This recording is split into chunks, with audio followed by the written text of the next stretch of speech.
Many کے لیے انگوروں کا ڈبہ اور کاغذ میں لپٹے ہوئے کچھ کشمش بادام وہ اپنے کسی ہم وطن سے لے آیا تھا، کیونکہ اس کی اپنی جھولی تو تھی نہیں۔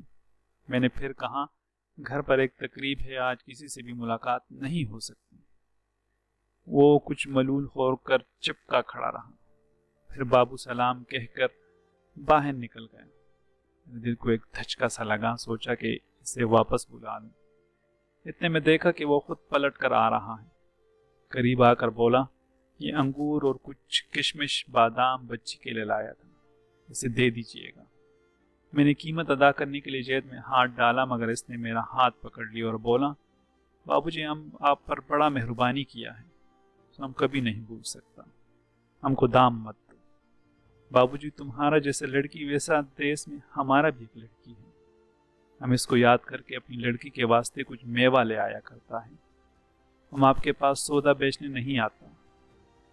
کہہ کر اس نے اپنے ڈھیلے ڈھالے کرتے میں ہاتھ ڈال کر ایک تہہ کیا ہوا میلا سا کاغذ نکالا اور دونوں ہاتھوں سے دھیرے دھیرے کھول کر میری میز پر بچھا دیا۔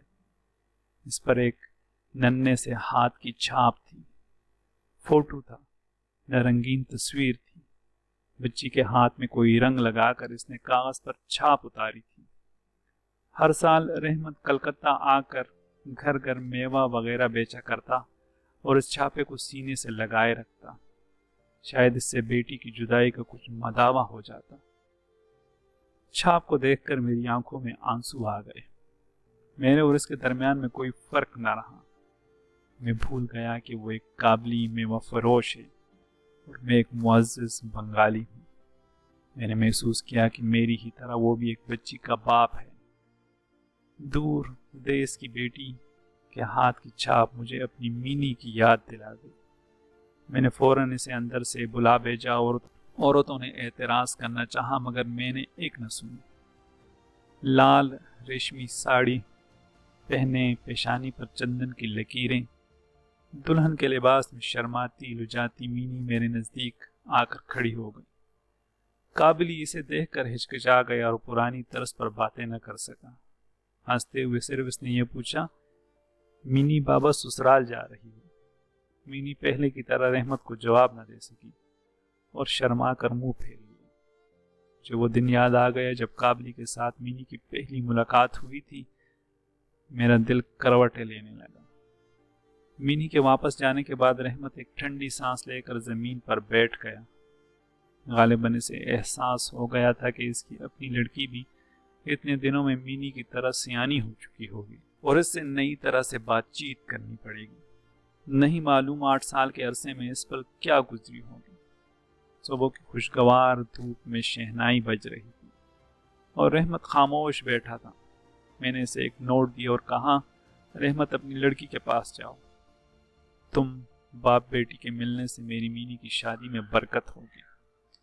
اس نوٹ کے دینے سے مجھے شادی کے ساز و سامان میں کس قدر کمی کرنا پڑی۔ میں نے بجلیوں کی بتیوں کی تعداد گھٹا دی اور بینڈ باجا بھی نہ منگایا۔ اس سے عورتوں کو بہت ملال ہوا، مگر مجھے ایسی خوشی نصیب ہوئی جو شاید دنیا کے سارے ساز و سامان اکٹھا کر کے بھی نہ ہوتی۔